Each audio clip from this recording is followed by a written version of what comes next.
మహాభారతంలో అశ్వత్థామగా ప్రయాణం మొదలుపెట్టి 5 భాషల్లో 150కి పైగా చిత్రాల్లో నటించి ఇండియన్ సినిమాలో తనకంటూ ఒక చెరగని ముద్ర వేసుకున్న లెజెండరీ విలన్ ప్రదీప్ రావత్ గారు ఇక లేరు అనే వార్త ఇండస్ట్రీని తీవ్ర దిగ్భ్రాంతికి గురిచేసింది. ఒకప్పుడు తెరపై ఆయన విలనిజం చూసి థియేటర్లలో జనాలు భయంతో వణికిపోయారు. భిక్షు యాదవ్ అని గర్జిస్తే బాక్సాఫీస్ షేక్ అయిపోయింది. గజనీగా క్రూరత్వం చూపిస్తే వెన్నులో వణుకు పుట్టింది. కాని అంతటి భయంకరమైన విలన్ వెనుక ఒక అద్భుతమైన ప్రేమ కథ ఉందంటే ఆయన మన కాకినాడ ఇంటి అల్లుడంటే నమ్మగలరా? అసలు ప్రదీప్ రావత్ బ్యాక్గ్రౌండ్ ఏంటి? సినిమా ఇండస్ట్రీలోకి ఎలా వచ్చాడు? 54 ఏళ్ల వయసులో ఆయన ఒక తెలుగమ్మాయితో నడిపిన ఆ లవ్ స్టోరీ ఏంటి? సినిమా ఇండస్ట్రీకి వచ్చి ఎన్ని కోట్లు సంపాదించాడు అనే విషయాలను ఈ వీడియోలో తెలుసుకుందాం. ఎక్కడా స్కిప్ చేయకుండా చివరి వరకు చూడండి. ప్రముఖ నటుడు ప్రదీప్ రావత్ గారు 74 ఏళ్ల వయసులో ముంబైలోని ఒక ప్రైవేట్ ఆసుపత్రిలో కన్నుమూశారు. గత కొంతకాలంగా ఆయన క్యాన్సర్ వ్యాధితో పోరాడుతున్నారు. నిజానికి 4 ఏళ్ల క్రితమే ఆయన క్యాన్సర్ను జయించారు. కానీ దురదృష్టవశాత్తు గత 1.5 నెల క్రితం అది మళ్లీ తిరగబెట్టింది. దాంతో నెల రోజులుగా ఆసుపత్రిలో చికిత్స పొందుతున్న ఆయన ఆరోగ్య పరిస్థితి అకస్మాత్తుగా క్షీణించడం, ప్లేట్లెట్స్ పడిపోవడంతో మంగళవారం సాయంత్రం 6 గంటల నుంచి 6 గంటల 30 నిమిషాల మధ్యలో ఆయన తన తుది శ్వాస విడిచారు. ఆయన మరణ వార్తను మొదటగా లగాన్ సినిమాలో ఆయనతో కలిసి నటించిన యశ్పాల్ శర్మ సోషల్ మీడియా ద్వారా పంచుకుంటూ తీవ్ర సంతాపం వ్యక్తం చేశారు. ప్రదీప్ రావత్ మృతి పట్ల సినీ ప్రముఖులు, అభిమానులు సోషల్ మీడియా వేదికగా నివాళులర్పిస్తున్నారు. ఇక ప్రదీప్ రావత్ గారి సినీ ప్రస్థానాన్ని ఒక్కసారి గమనిస్తే ఆయన కేవలం సినిమాలకు మాత్రమే పరిమితం కాలేదు. ఆయన ప్రయాణం టెలివిజన్ రంగంలో ఒక అద్భుతమైన పాత్రతో మొదలైంది. బిఆర్ చోప్రా గారి ఐకానిక్ సీరియల్ మహాభారత్లో అశ్వత్థామ పాత్రను పోషించి ఆయన దేశవ్యాప్తంగా గుర్తింపు తెచ్చుకున్నారు. ఆ పాత్రలో ఆయన చూపించిన రౌద్రం, గాంభీర్యం అప్పట్లో ఒక సంచలనం. ఇప్పటికీ అశ్వత్థామ అనగానే చాలామందికి ప్రదీప్ రావత్ గారే గుర్తొస్తారు. ఆ తర్వాత ఆయన బాలీవుడ్లో లగాన్, సర్ఫరోష్ వంటి చిత్రాలతో తనకంటూ ఒక ప్రత్యేక గుర్తింపు తెచ్చుకున్నారు. అయితే లగాన్లో ఆయన పోషించిన దేవాసింగ్ సోధి పాత్ర ఆయనలోని సాఫ్ట్ యాంగిల్ను కూడా ప్రేక్షకులకు పరిచయం చేసింది. కానీ ప్రదీప్ రావత్ కెరియర్ను మలుపు తిప్పిన పాత్ర మాత్రం ఏఆర్ మురుగదాస్ గారి గజనీ సినిమా. తమిళంలో సూర్య హీరోగా వచ్చిన ఈ సినిమాలో గజనీ ధర్మాత్మగా ఆయన చూపించిన క్రూరత్వం అంతా ఇంతా కాదు. ఆ పాత్ర ఎంతగా పాపులర్ అయిందంటే అమీర్ ఖాన్తో హిందీలో రీమేక్ చేసినప్పుడు కూడా విలన్ పాత్రకు ఆయన్నే ఎంపిక చేశారు. ఒకే పాత్రను 2 భాషల్లో పోషించి మెప్పించడం అనేది ఆయన నటనకు నిదర్శనం. గజనీ పేరు వింటేనే భయపడే స్థాయికి ఆ క్యారెక్టర్ను ఆయన తీసుకెళ్లారు. మీరెప్పుడైనా గమనించారా? ఒక పరభాషా నటుడు మన తెలుగులో ఇంతలా కలిసిపోవడం చాలా అరుదుగా జరుగుతుంటుంది. ప్రదీప్ రావత్ గారిని తెలుగు ప్రేక్షకులకు పరిచయం చేసింది దర్శక ధీరుడు ఎస్ఎస్ రాజమౌళి గారు. 2004లో వచ్చిన సై సినిమాతో ఆయన టాలీవుడ్లోకి అడుగుపెట్టారు.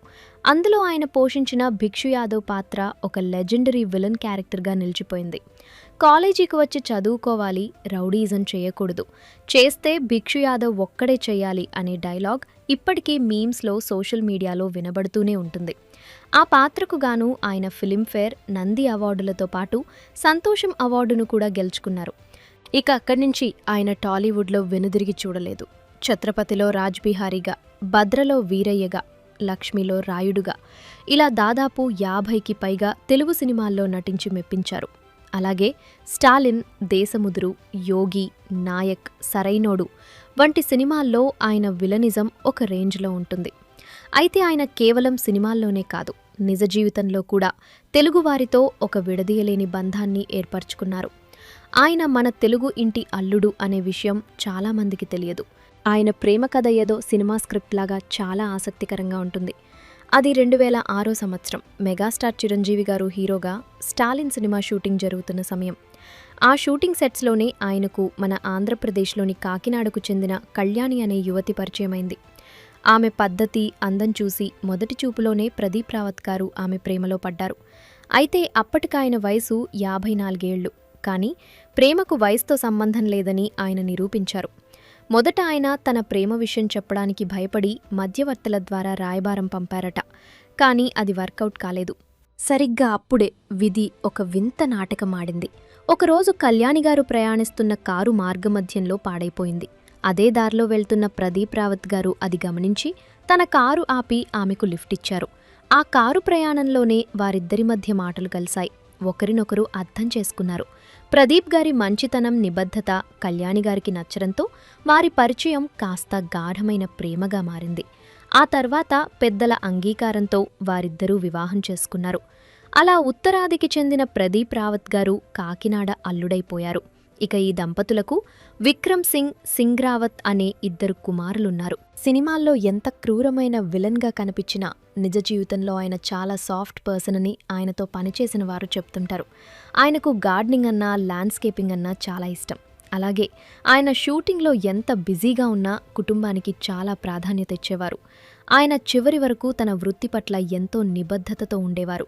చిరంజీవి గారితో వాల్తేరు వీరయ్య సినిమాలో కూడా నటించిన ఆయన చివరిగా తరుణ్ భాస్కర్ నటించిన గాయపడ్డ సింహం సినిమాలో నటించారు. అలాగే ప్రస్తుతం ఆయన నటించిన కొన్ని సినిమాలు విడుదలకు సిద్ధంగా ఉన్నాయి.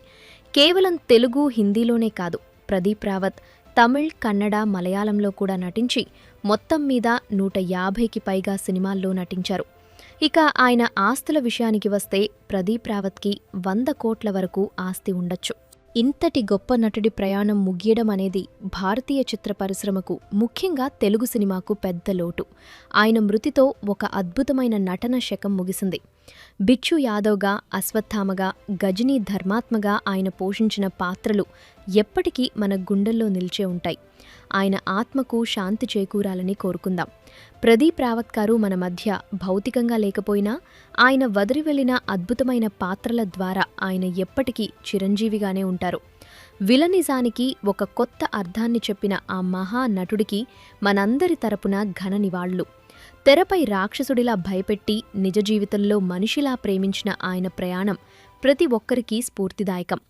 ప్రదీప్ రావత్ నటించిన సినిమాల్లో మీకు ఏది ఫేవరెటో కామెంట్ చేసి, వీడియో నచ్చితే ఒక లైక్ చేయండి. అలాగే ఇలాంటి మరెన్నో ఇంట్రెస్టింగ్ వీడియోస్ కోసం మా ఛానల్ని సబ్స్క్రైబ్ చేసుకోండి. మహాభారతంలో అశ్వత్థామగా ప్రయాణం మొదలుపెట్టి 5 భాషల్లో 150కి పైగా చిత్రాల్లో నటించి ఇండియన్ సినిమాలో తనకంటూ ఒక చెరగని ముద్ర వేసుకున్న లెజెండరీ విలన్ ప్రదీప్ రావత్ గారు ఇక లేరు అనే వార్త ఇండస్ట్రీని తీవ్ర దిగ్భ్రాంతికి గురిచేసింది. ఒకప్పుడు తెరపై ఆయన విలనిజం చూసి థియేటర్లలో జనాలు భయంతో వణికిపోయారు. భిక్షు యాదవ్ అని గర్జిస్తే బాక్సాఫీస్ షేక్ అయిపోయింది. గజనీగా క్రూరత్వం చూపిస్తే వెన్నులో వణుకు పుట్టింది. కానీ అంతటి భయంకరమైన విలన్ వెనుక ఒక అద్భుతమైన ప్రేమ కథ ఉందంటే ఆయన మన కాకినాడ ఇంటి అల్లుడంటే నమ్మగలరా? అసలు ప్రదీప్ రావత్ బ్యాక్గ్రౌండ్ ఏంటి? సినిమా ఇండస్ట్రీలోకి ఎలా వచ్చాడు? 54 ఏళ్ల వయసులో ఆయన ఒక తెలుగమ్మాయితో నడిపిన ఆ లవ్ స్టోరీ ఏంటి? సినిమా ఇండస్ట్రీకి వచ్చి ఎన్ని కోట్లు సంపాదించాడు అనే విషయాలను ఈ వీడియోలో తెలుసుకుందాం. ఎక్కడా స్కిప్ చేయకుండా చివరి వరకు చూడండి.